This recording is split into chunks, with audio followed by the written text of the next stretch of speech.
1 अप्रैल 2026 को America, Israel और Iran के बीच जारी संघर्ष अपने 33वें दिन में प्रवेश कर चुका है और हर गुजरते दिन के साथ ये युद्ध और भी ज्यादा जटिल व व्यापक होता हुआ दिख रहा है।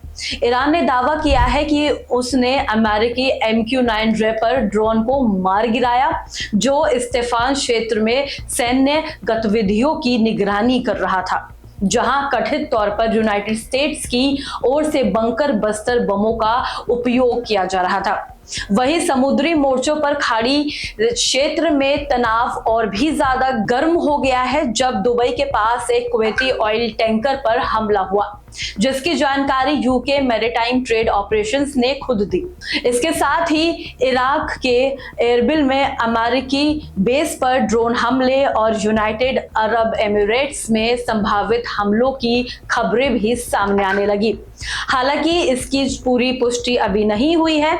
इस युद्ध का सबसे खतरनाक मोर्चा इस समय लेबनान में खुला हुआ है, जहां हिजबुल्लाह और इजराइल की सेना के बीच भीषण संघर्ष जारी है, खासतौर पर लिटानी नदी के दक्षिणी हिस्से में।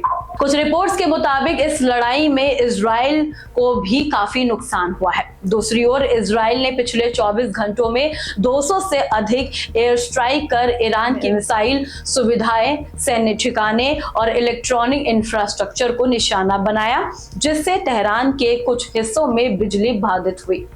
अब कूटनीतिक स्तर पर अगर बात करें तो उसमें भी हलचल तेज हो चुकी है।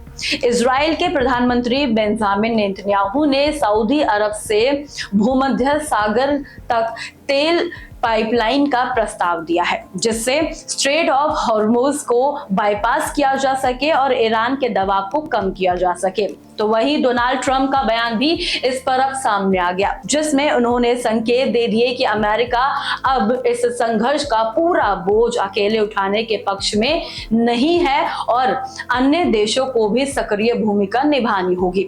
अब इस बीच अमेरिका के भीतर इस युद्ध से निकलने के विकल्पों पर अब चर्चा शुरू हो गई है और खबरें भी लगातार सामने आ रही है, जिसमें यह साफ संकेत मिलता है कि वॉशिंगटन एक रणनीतिक एग्जिट प्लान विचार कर सकता है। हालांकि गल्फ कंट्रीज जैसे सऊदी अरब, UAE, कुवैत और बहरीन का रुख थोड़ा अलग दिखाई दिया। उनका मानना है कि जब तक ईरान के व्यवहार या उसकी सत्ता संरचना में बदलाव नहीं होता, तब तक वो इस युद्ध को समाप्त नहीं करना चाहेंगे।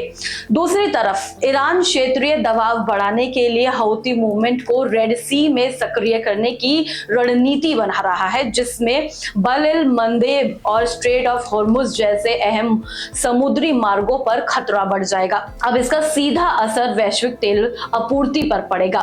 कुल मिलाकर कहें तो ये संघर्ष अब सिर्फ 3 देशों तक सीमित नहीं रहा, बल्कि ये एक बहुस्तरीय, बहुक्षेत्रीय संकट बन चुका है, जिसमें सैन्य, समुद्री और कूटनीतिक तीनों मोर्चों पर एक साथ लड़ाई जारी है। अगर ये तनाव और ज्यादा बढ़ता है तो इसका असर न केवल मध्य पूर्व बल्कि पूरी दुनिया की राजनीति और अर्थव्यवस्था पर गहराई से पड़ सकता है। इस खास पेशकश में इतना ही। ऐसी तमाम अपडेट्स और जानकारी के लिए देखते रहे न्यूज़ आए। धन्यवाद।